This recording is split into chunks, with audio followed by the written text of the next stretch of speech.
I know what it's like to feel unmotivated. There are times when I just don't feel like doing anything, even if I know I should.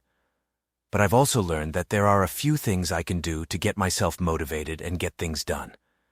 In this video, I'm going to share those life hacks with you, so if you're feeling unmotivated, or if you just want to learn how to stay motivated, then this video is for you. Let's get started. The first life hack is to visualize your ideal self. Imagine what your ideal self would be like. Ask yourself, what does your ideal self look like? This could include things like their physical appearance, their style, their body language, and their overall demeanor. What do they look like when they're feeling confident and happy? What do they look like when they're successful and accomplished? What would they do? Ask yourself, what does your ideal self do? This could include their career, their hobbies, their volunteer work, and their relationships. What are they passionate about? What do they spend their time doing? What kind of impact do they have on the world? When you visualize your ideal self, you're giving your brain a clear goal to work towards. This can help you stay motivated when things get tough. Relate everything to your primal desires.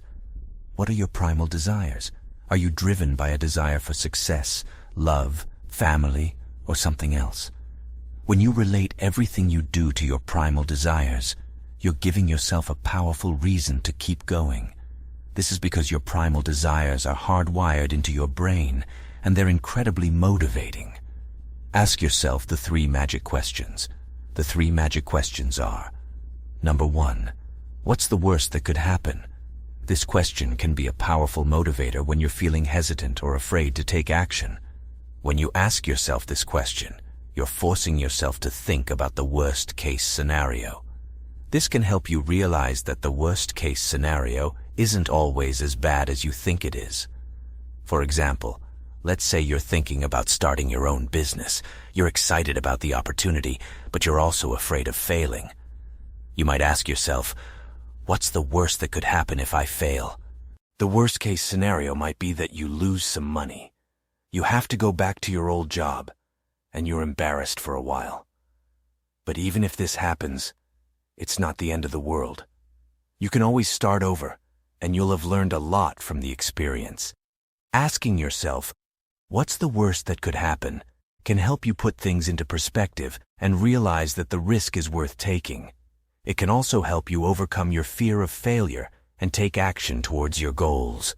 Number 2, what's the best that could happen? When you ask yourself this question, you're forcing yourself to think about all the amazing things that could happen if you take action. For example, let's say you're thinking about asking someone out on a date. You're excited about the opportunity, but you're also afraid of rejection. You might ask yourself, what's the best that could happen if I ask her out? The best-case scenario might be that she says yes, you have a great time, and you start dating. But even if she says no, you'll still have gained valuable experience. You'll know that you're capable of putting yourself out there, and you'll have learned how to handle rejection. Asking yourself, what's the best that could happen, can help you overcome your fears and take action. Here are some tips for asking yourself, what's the best that could happen? Be specific. Don't just say, the best thing that could happen is that I get the job. Instead say, the best thing that could happen is that I get the job, I love it, and I'm promoted within a year.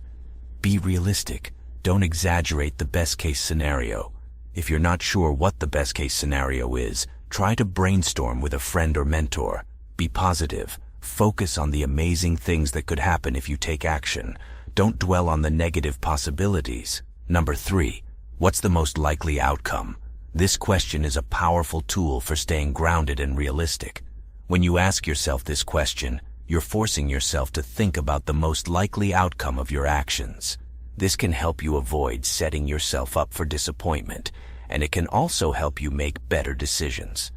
Let's discuss some tips for asking yourself, what's the most likely outcome? First one is, be honest with yourself. Don't sugarcoat the truth.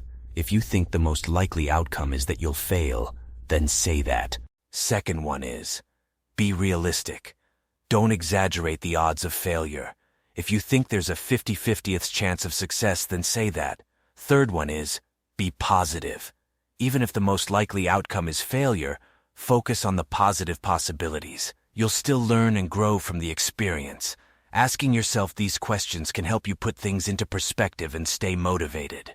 When you realize that the worst that could happen isn't so bad, and the best that could happen is amazing, it's hard not to